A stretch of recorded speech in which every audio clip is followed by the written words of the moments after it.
Network Entertainment. This episode may cover sensitive topics like sexual assault, domestic violence, and stalking, which could be triggering. While we recognize the challenges this content may pose, we advise you to prioritize your safety and well-being.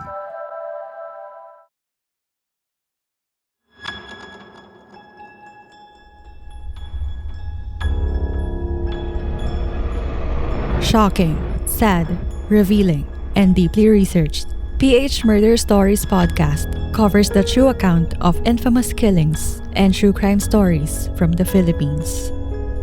There's no such thing as questions, just hidden answers.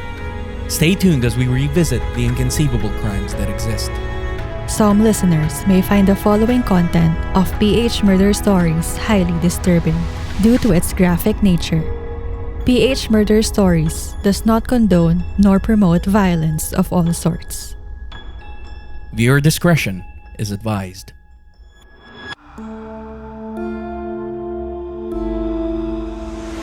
As of recording this episode, the filing of candidacies for the upcoming 2025 midterm elections has concluded, which means it is election season all over again in the Philippines. With that being said, throughout the course of our country's history, various political events that have led to violence and killings have occurred. One of the most infamous incidents that changed the course of our country's political landscape is the Plaza Miranda bombing in 1971.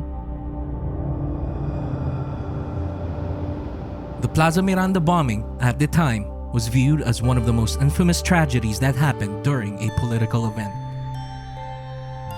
On the evening of August 21, 1971, the Liberal Party, which was the opposition party against former dictator Ferdinand Marcos Sr.'s Nacionalista Party, was holding a political rally at Plaza Miranda in Quiapo, Manila. As the rally was in full swing, 2 grenades were thrown onto the stage where the Liberal Party leaders were gathered. The explosions caused chaos and devastation, resulting in 9 deaths and injuring 95 others. Among the casualties were a 5-year-old child and Ben Rojas, a photographer for the Manila Times. You are listening to the PH Murder Stories podcast. This is the first episode of Season 5.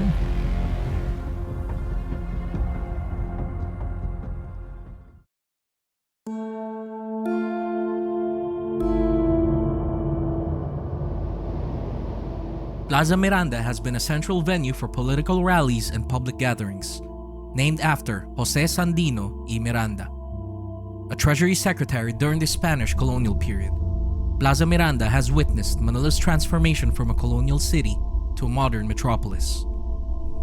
It is located in front of the Quiapo Church, making it a focal point for both religious and cultural activities, as well as being regarded as a symbol of free speech and democracy, where people from all walks of life gather to express their views and participate in civic activities.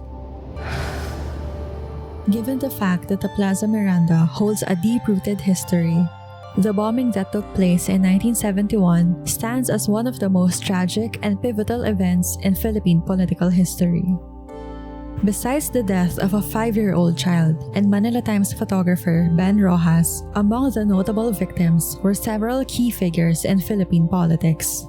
Senator Jovito Salonga, a prominent opposition leader and future Senate President, was severely injured. The blast left him blind in one eye and deaf in one ear, with shrapnel embedded in his body for the rest of his life. Despite these injuries, Salonga continued his political career and remained a staunch advocate for democracy and human rights. Gerardo Rojas, the president of the Liberal Party and son of former President Manuel Rojas, was also injured in the attack. Rojas was a significant figure in the opposition, and his injuries underscore the personal risks faced by those who stood against the Marcos regime. Similarly, Senator Eva Estrada Calao, one of the few women in the Senate at the time, sustained injuries but continued her political work, advocating for social issues and opposing the authoritarian rule. Ramon Mitra Jr., then a congressman from Palawan and future Speaker of the House of Representatives, was another victim. Mitra's injuries did not deter him from his political ambitions, and he went on to play a crucial role in Philippine politics. Eddie Ilarde, a popular radio and television personality turned senator, was also among the injured. His involvement in the bombing highlighted a broad spectrum of individuals targeted by the attack. The bombing also affected local politicians such as Ramon Bagaching, the Liberal Party's mayoral candidate for Manila, who lost his left leg and suffered severe injuries to his right arm and cheekbone. Ambrosio King Lorenzo Jr., a councilor from Manila, was in a coma for 2 weeks and lost sight in one eye and hearing in one ear. These injuries had lasting impacts on their lives and careers, symbolizing the physical and emotional toll of political violence.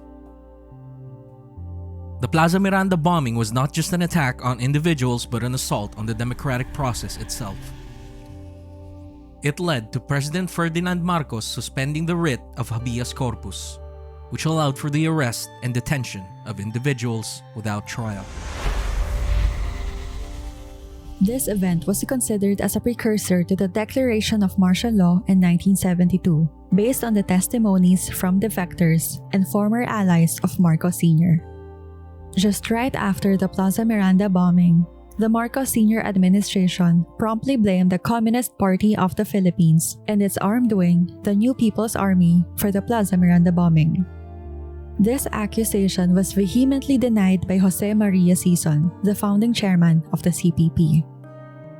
Nonetheless, the official investigation was conducted by government agencies under Marcos Sr.'s control. However, many critics and historians argue that the investigation lacked transparency and was heavily influenced by political motives.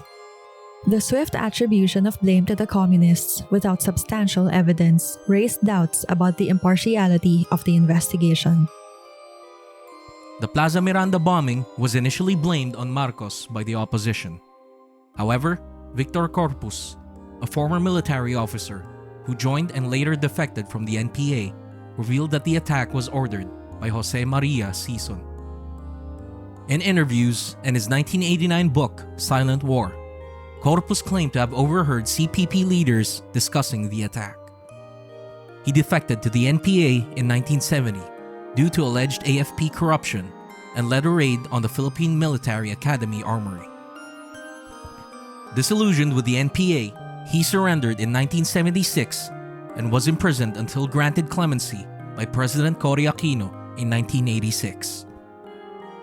Reinstated in the AFP in 1987, he retired as a brigadier general in 2004 and served as head of the AFP Intelligence Service. A 1989 Washington Post article suggested the CPP leadership orchestrated the bombing to provoke a crackdown by Marcos, hoping it would drive political activists underground and aid insurgent recruitment. In addition, journalist Max Sullivan reported in 2004 that Corpus had told him Sison ordered the bombing, believing it would be blamed on Marcos. The Plaza Miranda bombing remains unsolved. While the possible motives of both the Marcos administration and the CPP have been distinguished, no clear evidence, such as the identities of the person or persons involved who threw the grenades during the Liberal Party's proclamation rally in 1971, were ever caught nor identified by witnesses. What's certain is that this infamous tragedy became the precursor to martial law, considered as a very dark period in Philippine history.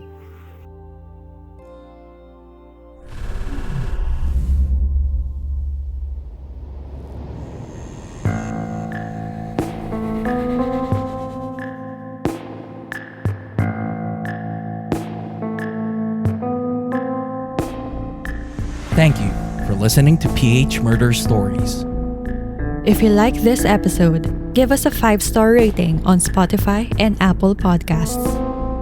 You can also support our show on Patreon. Any amount you donate would benefit our team to keep doing what we love, which is to provide more true crime episodes for our listeners. Link in the description. For further updates from our show, follow us on Facebook, Instagram, Twitter, and TikTok at PH Murder Stories. and subscribe to our YouTube channel at PH Murder Stories.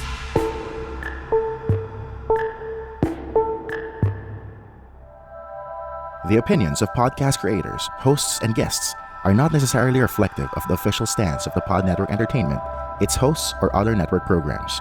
The content created by the people behind the podcast is personal and not meant to harm any religion, ethnicity, group, organization, company, or individual.